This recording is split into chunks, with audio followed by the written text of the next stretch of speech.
Greetings, classmates. This is Tara Lynn Smith, and tonight's discussion will come from Chapter 12, Resource Allocation and Management.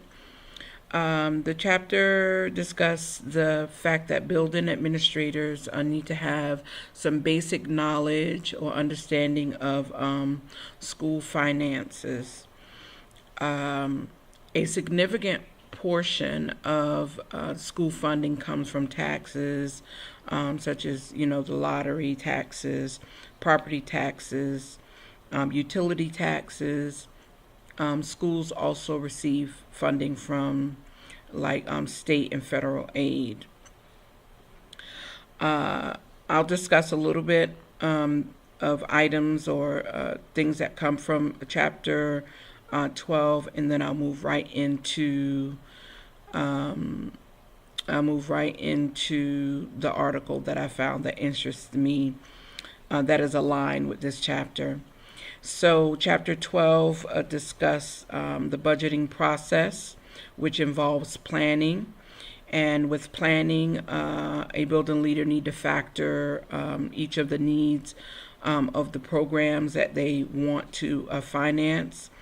Those programs should have explicit program objectives, and then the building leader will discuss, the effective costs, the effective methods for paying for those programs.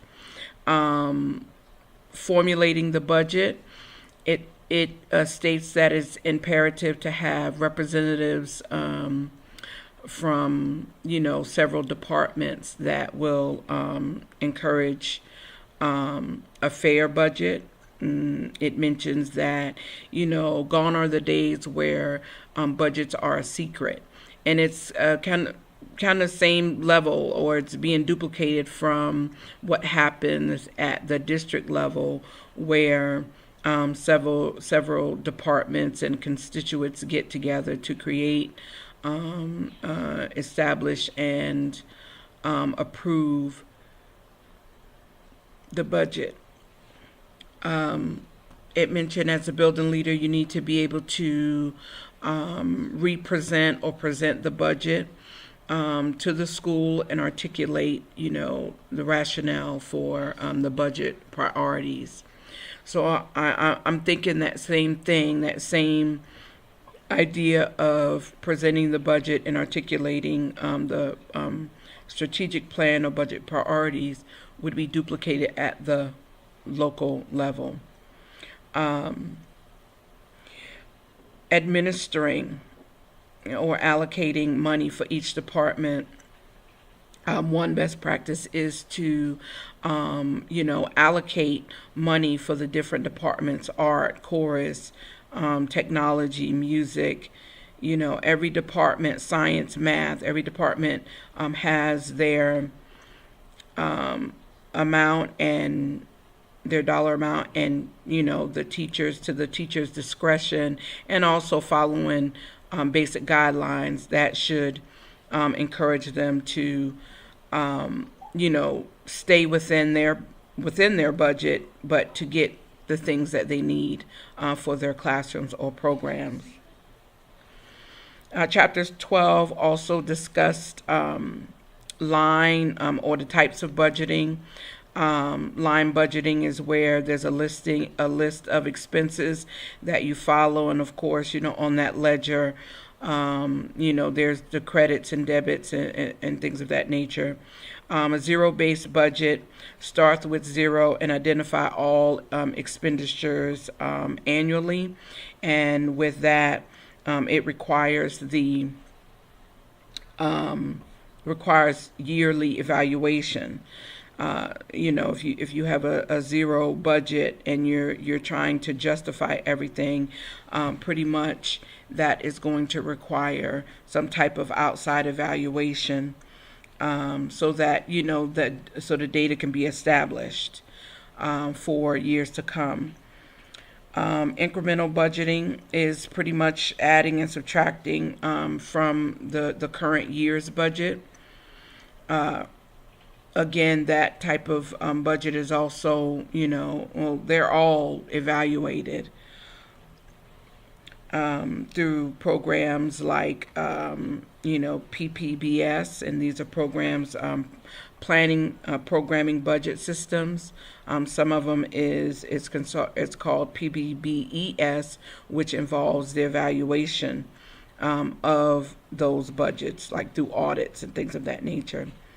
The last thing I want to discuss from Chapter 12 is, as a nation a nation calling for accountability, it states how some current programs are being fully funded, but they're not effective. So as a building leader, we may want to look into situations or reevaluating those programs and look at funding some maybe new or innovative programs that are underfunded. So as I move from discussing things from Chapter 12, I'll move right into the article that I found, or research paper that I found, regarding school budgets and funding. So the research that I found from the Center for American Progress, the title is Stealth Inequalities of School Funding: How State and Local School Finance Systems Perpetuate Inequitable Student Spending.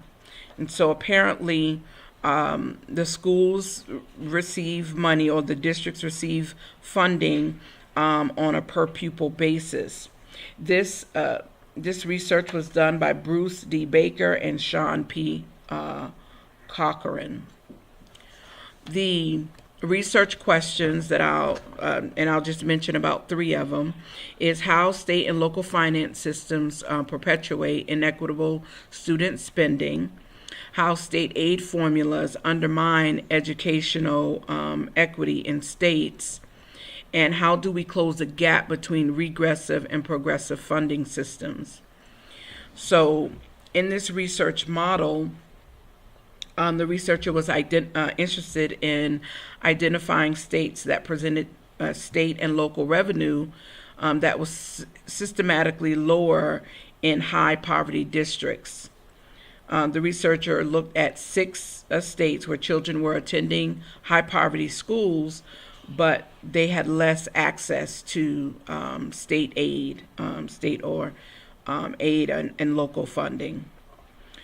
Schools like that would be considered regressive schools. The researchers attempted to uncover some district or some direct causes of the imbalances of funding between low poverty and high poverty districts. The participants in this, they actually conducted research on several, up to 15 or 20 school districts, but 6 districts were identified as having regressive school funding practices. 2 states, New Jersey and Ohio, were identified as having the best practices, and that practice is called a progressive, where they figured out a way to find a balance and equity in funding for their schools, regardless of it being in a high poverty or low poverty district. Some of the 6 states that were identified as being regressive is Illinois, Texas, New York, Pennsylvania, Missouri, and North Carolina.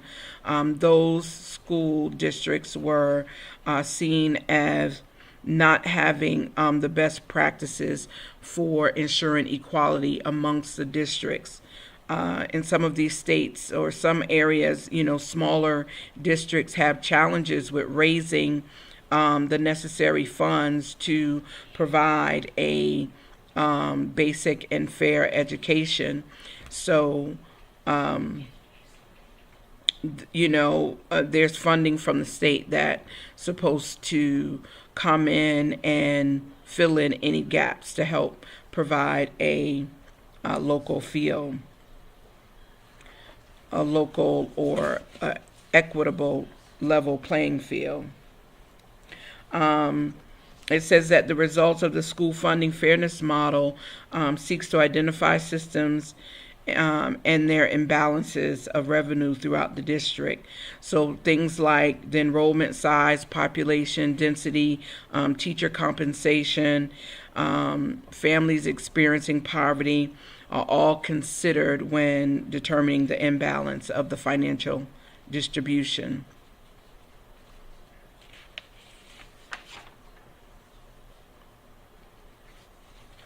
The results of the study just found that there were several years of political decisions that affected school funding. Politics plays a huge role. So this is why they're highly encouraging people to go out and vote and make their vote count. One example presented was how the special local taxes was used on the foundation of the residents having high property values, and saying that, families that live in more expensive homes, it costs more to hire teachers for those areas. And that could be a challenge. However, others may feel like it's more expensive to hire teachers for areas or less affluent areas with special education and maybe some students with disabilities and language barriers. So one of the results of the study just says that in some counties that is the way that they were attempting to it was a practice that they had where they were giving more funding to the more affluent areas. In conclusion, the study found that the root causes of inequities between low and high poverty school districts is affected by the local dollar. Many districts rely on income taxes, local taxes, things like East Bloss, like we have here in Georgia, utility taxes, as I mentioned before. But the disparities still continue, because if you're in a poverty district, that means that you have less disposable income, regardless whether it's from a property tax or consumption taxes. You can't consume a whole lot if there's not a whole lot to begin with. So considering this, the research suggested that small districts may consider reforming themselves, or reconstructing or reorganizing themselves and consolidating so that they will, have the resources that they need through consolidation. So my question for the class is, as this research enlightens us on the various methods schools receive their funding, what are your thoughts on local, state, and federal guidelines being intentional about putting systems in place to end generational poverty? Question number 2, considering the idea to reduce the previous or the current heavy reliance on property taxes, do you think that moving towards consumption taxes is a great way to level out the playing field? Why or why not? Thank you very much for your time. Apparently, coming to class is much easier than recording yourselves, but again, or recording myself. Again, thank you and have a great day.